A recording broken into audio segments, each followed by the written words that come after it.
Hi, I'm Cheryl. It's the part 3 to our shoulder series.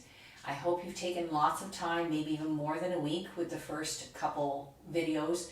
Such important steps in order to calm your nervous system and build healthier communication between your body and mind so that we can work through what's been hurting in your shoulders. Today we're going to work with a little bit more core. We're going to be working a little bit more with the spine. Remember I mentioned that your shoulders don't work in isolation. They work at the top of your spine, and your spine sits on your hips and pelvis. So all of this is relevant to what you're working with. So the first movement is something that everyone in a yoga class has probably talked about, and that's cat-cow. We're going to do it with a little bit of a different twist today. I'm going to use a chair. This is that old kitchen chair that showed up last week. And this kitchen chair will allow me to do this without putting any weight on my knees, which takes some worry away for some people. It also gives my spine a little bit more room to move.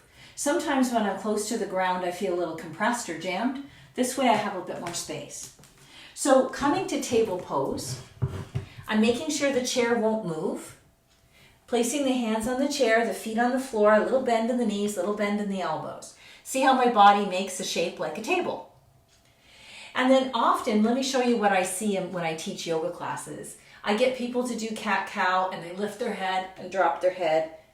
Now you'll notice when I'm doing this, nothing's happening here. I'm just contributing to a headache, quite frankly. I really want to focus on the rib cage area. Remember we worked a bit on shoulder blades in the last video? I want to work more on what's going on in the rib cage and the shoulder blades. So let's think about that more than anything else. Take some time to spread the collarbones, drop the heart towards the ground, and gather the shoulder blades towards the spine. Can you see how there's a little bit of a smile developing in my spine from your angle? This is the inhale position. On the exhale, I want to push through the arms, spread the shoulder blades, pull the belly button up to the spine, and spread the upper back as wide as I can. Inhale. Heart drops. Exhale, shoulder blades pop up and spread. Try that a little bit more. So our focus is very much on the thoracic area of the spine. One more breath.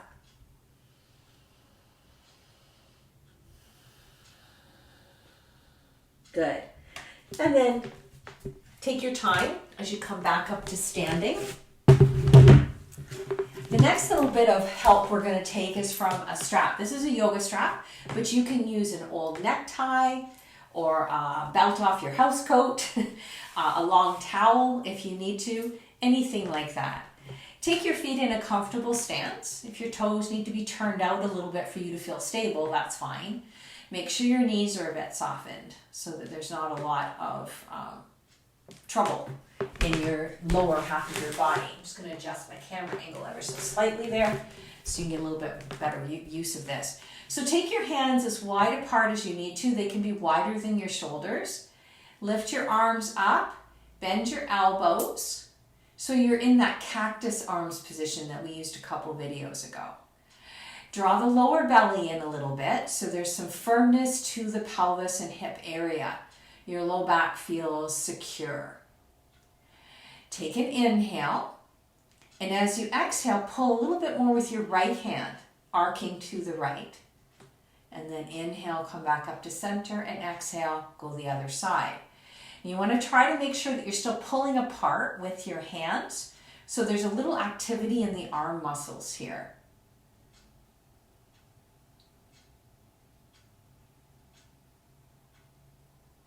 Good. We'll just go a couple times to each side. Inhale, back up to center, and then relax. Now, when you're first doing this practice, that might be enough for your shoulders for today. As you use this practice video a few times a day for the next week or so, you might find that you're ready for a little progression. So if that's the case, you can bring your arms back into place. We're going to do this again, but change around the breathing. It opens up the rib cage a little bit more. So just as a reminder, no slack in the strap. Knees slightly bent, Lower belly engaged so you feel safe in your low back. This time we'll exhale here and inhale as you pull to the right, fanning out those left ribs. Exhale back to the center point and inhale the other way, fanning out your right ribs now. Good. Try that one more time.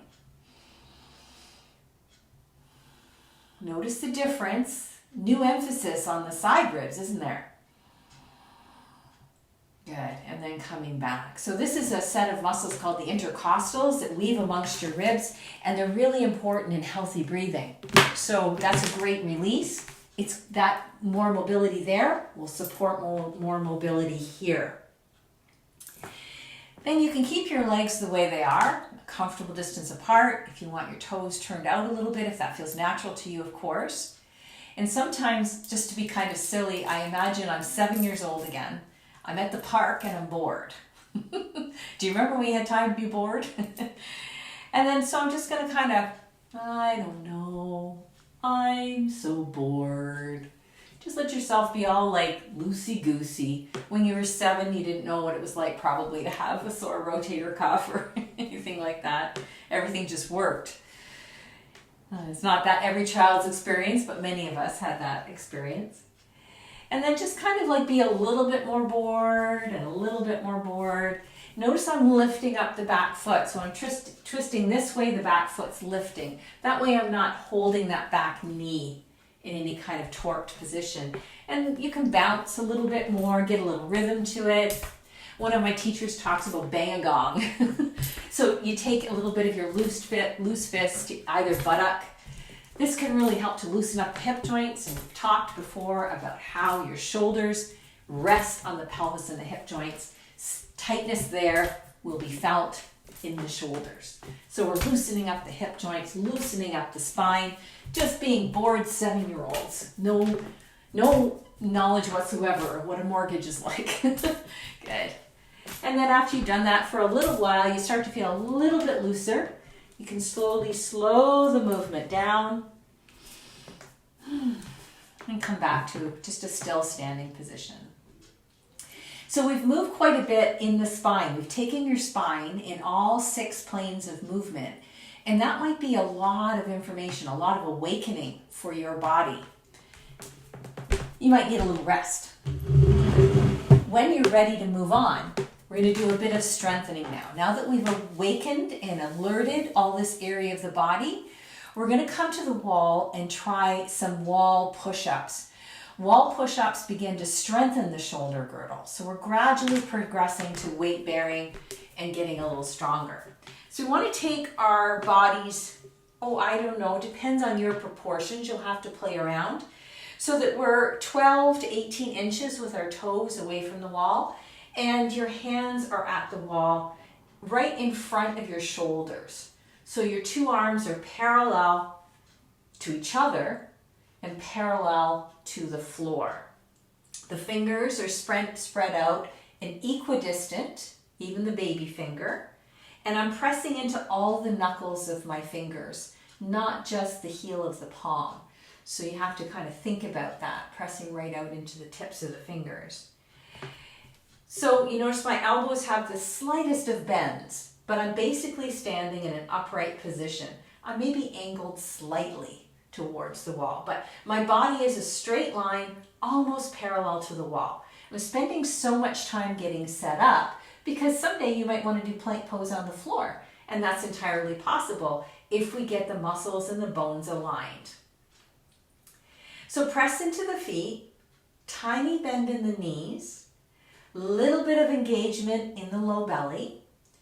Inhale, standing tall. Exhale, point your elbows straight down and fold like one straight board of wood towards the wall. Inhale, press away. Notice I'm going quite slow. That involves a lot of control. That's how we build up strength.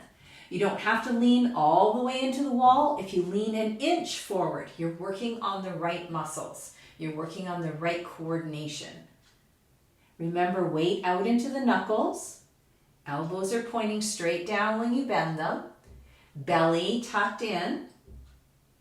So your legs are active here. They're certainly not sleeping.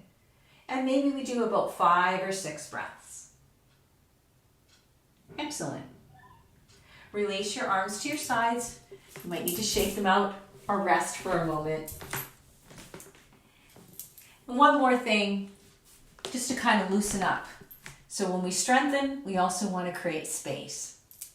So let's pretend we're in a marching band and we're playing the cymbals. We can start with one arm. Just see if it comes forward with that arm, doing circles with that arm. And that's okay. What if you add the other arm and come around and play cymbals? Bing, bing, boom, boom. So the circles are as big as you can make them. Now, you can keep doing this, rest as often as you need to, but what if instead of going forward with both arms, you went backwards with one arm?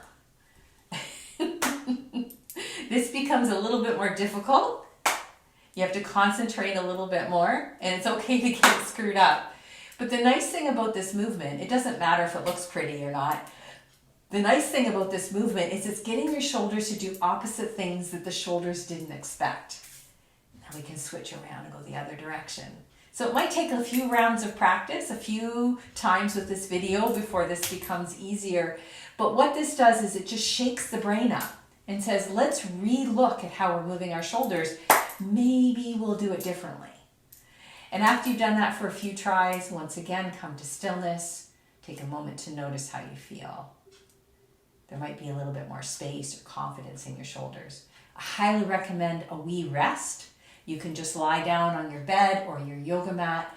Do you remember the restorative pose that we used in week 1? That would be a lovely thing to do for yourself. But you really do need a couple minutes to really integrate all that we've been learning. Have a great week. Work with the videos. Let me know how you're doing. And I'll be back with installment 4. See you soon.